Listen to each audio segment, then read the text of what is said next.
प्रणाम पितामह।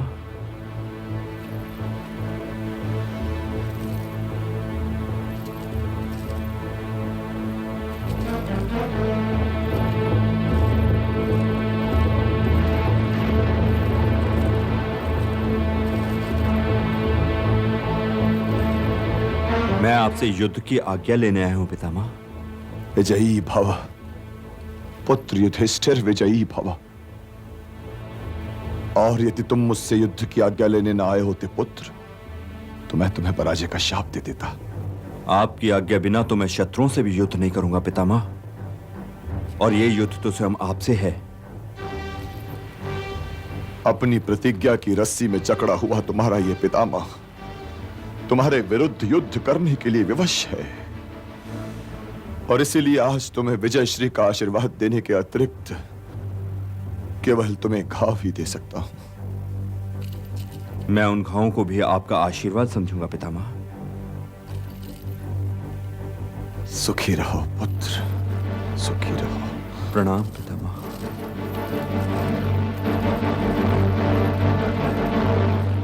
प्रणाम गुरुवर। आयुष्मान भव।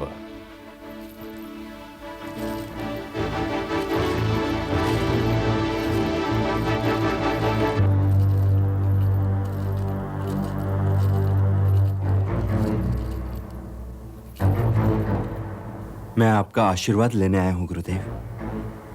विजयी भव। हे कुंती नंदन, जब युद्ध आरंभ हो जाए तो यह मत सोचना कि मैं तुम्हारा गुरु हूं, क्योंकि मैं भी ये नहीं सोचूंगा कि तुम मेरे शिष्य हो। क्योंकि युद्ध गुरु और शिष्य के बीच नहीं होता, युद्ध सदैव प्रतिद्वंदियों के बीच होता है। एक अंतिम पाठ रह गया है, आज वो भी पढ़ा देता हूं। वो योद्धा योद्धा नहीं है जो अपने शस्त्र बेच देता है। एक मृतक है, एक चाकर है, एक स्वार्थी है। धन के लिए युद्ध करता है, अर्थ का दास है। इसलिए ऐसा योद्धा आदरणीय नहीं है। हे कुंती नंदन, युद्ध में अपना पराया कोई नहीं होता।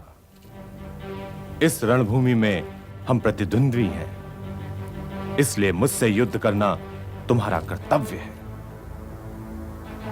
और मैं आशा करता हूं कि तुम पांचों भाई भी अपने इस गुरु की शिक्षा का अपमान नहीं होने दोगे। और अर्जुन से कह देना, यदि मेरी छाती को वेधने वाले बाण मुझे उसके बाण ना लगे तो मैं उसकी गुरु दक्षिणा लौटा दूंगा। प्रणाम गुरुदेव।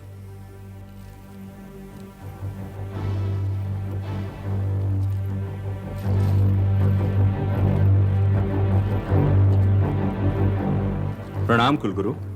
आयुष्मान भव।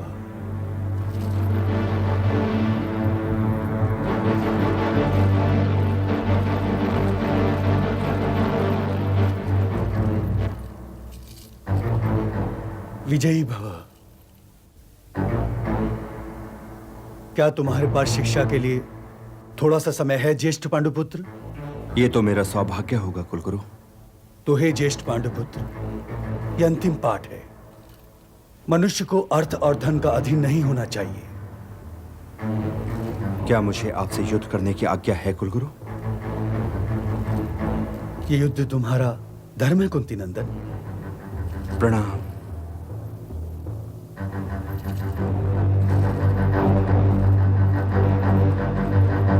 प्रणाम मामाश्री। आयुष्मान भव।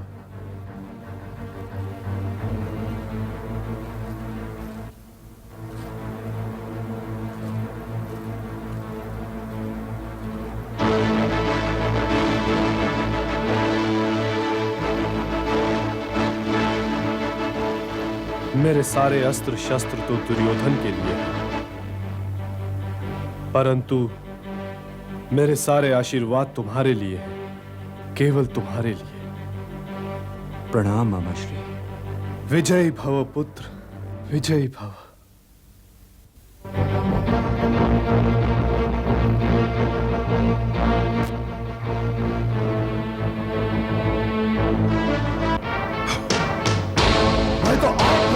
सेनापति पाकर धन्य हो गया हूं। जिनसे युद्ध करने आए हैं उन्हीं को विजय श्री का आशीर्वाद दे रहे हैं।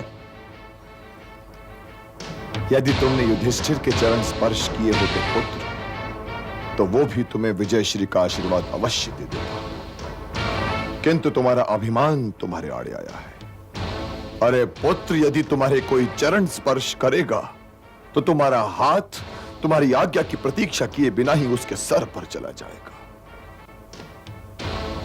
यदि युधिष्ठिर तुम्हारे मामा श्री गंधार नरेश शकुनी के चरण स्पर्श भी करता, तो चाहे मन से न सही परंतु वे भी उसे विजय श्री का आशीर्वाद देने के लिए विवश हो गए होते।